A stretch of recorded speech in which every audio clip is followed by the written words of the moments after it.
Jamey's list is Anthony Richardson, Devon Achane, Garrett Wilson, Drake London, George Pickens, Dalton Kincaid, and Kyle Pitts. We didn't really talk a lot about Pickens here. I do love 4 games that he played without Deontay Johnson. He had a 28.9% target share. So he was terrific. Anything you want to add about George Pickens? Again, Jamey's breakouts are Richardson, Achane, Garrett Wilson, Drake London, George Pickens, Kincaid, and Pitts. Anything you want to add about Pickens? I mean, you just see the potential. Again, we've spent a lot of time on this the last few weeks with free agency and the addition of Russell Wilson. And so you can sit here and say Arthur Smith, he was bad for Drake London and how that all unfolded. And I get it. But as a play caller, he was good for A.J. Brown. And so that's when he had a competent quarterback in Ryan Tannehill. And so I would say that he's a competent quarterback in Russell Wilson. You could debate where Russell Wilson is at this point in his career, but he's certainly going to be able to, I think, bring out the best of George Pickens by comparison to what he had over the last 2 seasons. And so now there's an opportunity for him. He was the target leader for the Steelers last year, but part of that was Deontay Johnson missing time. Targets per game, I would assume, favored Johnson. But Pickens now has the opportunity to take a step forward, year 3, in an offense that will hopefully be a little bit more pass happy. I don't expect it to be dramatically more pass happy, but a little bit more pass happy than what we saw last year. Okay, and Kincaid. So, yeah, go ahead. You're looking at a Buffalo receiving core right now that's clearly changing. So Gabe Davis is gone, and the addition of Curtis Samuel is a different type of player. And so Kincaid with the first round investment, I got to go back and find this. Somebody tweeted it, and I'm sorry for not giving credit, but there was a stretch of games last year where somebody compared Kincaid and Laporta, and basically the catches and the yards were the same. It was just touchdowns. And so, for a guy that has this pedigree in this opportunity with this quarterback, I think what we're going to see is, the best of Kincaid this year. And what we saw from him last year was when somebody was missing, whether it was Dawson Knox or Gabe Davis, Knox in the middle of the season and Davis at the end of the year, is when his numbers popped and his targets popped. And so both those opportunities are there. Plus you have a disgruntled, aging Stephon Diggs. And so Sean McDermott already kind of said, I think where they're leaning, they may come out of the draft with a wide receiver, but we talked about the receiving group and he threw the 2 tight ends in there. And so I think they're going to be big, focal points of this passing attack, with Kincaid obviously the better pass catcher of the 2. So very excited about him. Like Dave said, I agree wholeheartedly. He's the 5th tight end coming into the season.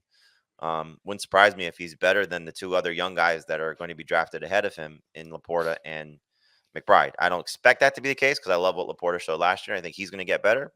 Love what McBride showed last year as well. That's why I haven't ranked the way I do. But obviously, based on where this guy was expected to produce and how he's, sort of shown flashes of it, the best is yet to come.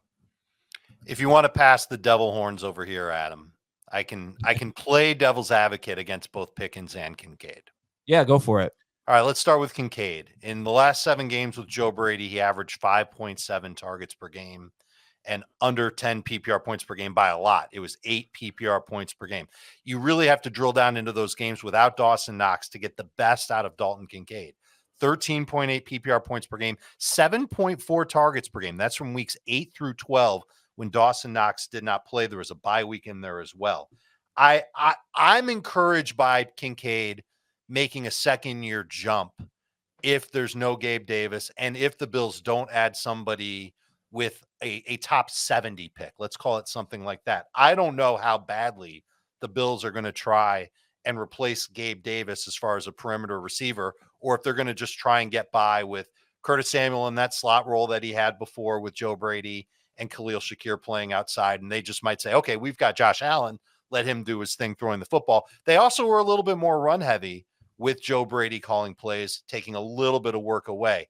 That's the devil's advocate case against Kincaid, is that he just doesn't get back to that 7 target per game level. That's what you're looking for from a fantasy tight end. I love the talent. I love that the second year factor, like I said. So I am going to bank on that for now with Dalton Kincaid, but that is the devil's advocate argument against him. With Pickens, look, so much of his fantasy production did come at the end of the year, 18.6 PPR points per game in his final 3 with Mason Rudolph. That includes a game where he had 0 fantasy points. So just on fire in those games. In the last 7 games after Matt Canada got sent packing by the Steelers, 13.1 PPR points per game. We just got done talking about how bad Arthur Smith's offense was for Drake London. Drake London was the number one receiver for the Atlanta Falcons. It is clear for now, and it's probably not going to change in the draft, that Pickens is going to be the number one wide receiver for the Steelers. And even though it's a better quarterback situation than what Arthur Smith had in Atlanta, it's still not great. And so I love Pickens. I believe I won a lunch bet with Pickens and Deontay Johnson last year that I need to cash in on one of these days. But I am a little bit nervous about Pickens being overdrafted, being taken too close to a ceiling. We talk about that all the time. And just his deficiencies as far as route running goes and not being a complete wide receiver, also holding him back just a little bit from being one of these wide receivers that finishes north of 15 PPR points per game. I'll just go back to one thing real quick about Arthur Smith with the Falcons and just from the conversation I had with him last summer in regard to Kyle Pitts. When he had a veteran quarterback that he trusted in Matt Ryan, they threw the ball much more.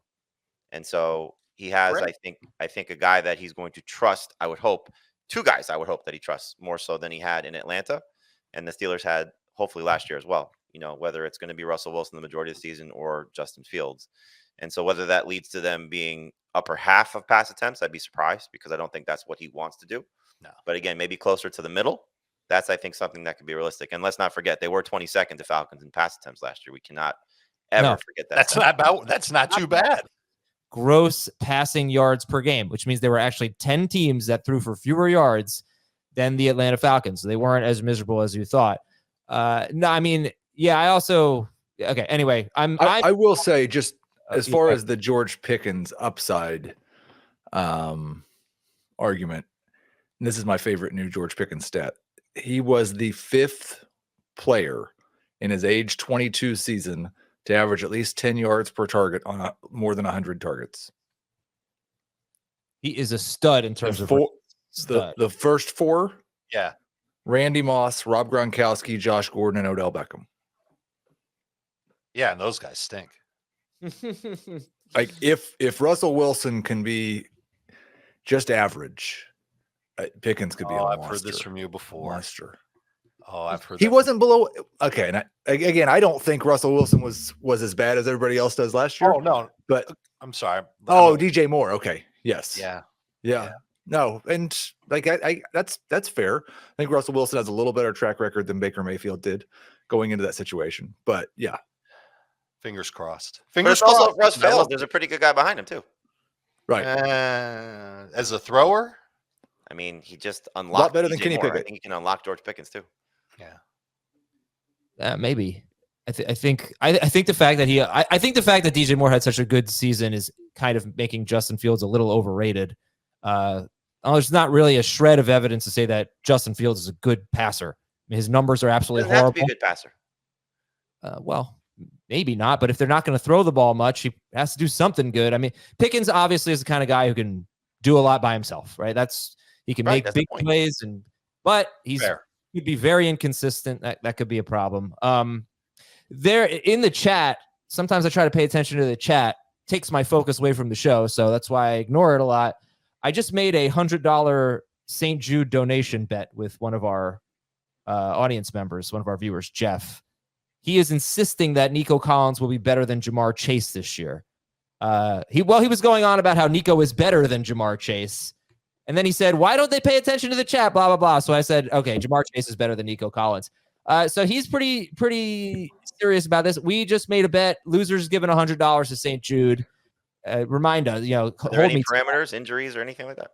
Yeah, I think we got to talk about Azer stats and all that. I said PPR fantasy points per game, and I would say you only count games where they played 50% or more of the snaps. Did he ask you to put the money in escrow after the line shaving debacle? No. Oh, that's true. What line shaving? I thought you said you would do something and then you didn't do it. No, I will definitely do that. But I feel pretty good. That was one of the more disappointing things you've ever done. When you came back with a piece of paper with 3 lines on it and taped it to your head. Yeah. I love that it's called a line shaving debacle. Right, exactly. The first thought is always like, something really terrible happening in sports where people are saying, nope, we're talking about Adam Azer's hair. I do want to save time for Dave and Heath's breakouts, obviously, but let me ask you this about Pitts and Kincaid. Are they good enough breakout candidates where we actually shouldn't be taking a top 4 tight end unless it's just silly value? I think you're looking at, the value of where these guys will probably be drafted. Like, Dave referenced Ingram going after Pitts. I think that's probably realistic because the Pitts hype will start to spiral out of control again if he makes some plays in camp and everything that I'm sure Kirk Cousins and Raheem Morris will say. They're already releasing, hype videos for the Falcons. So they're really excited about the changes in Atlanta, after they started their offseason program this week.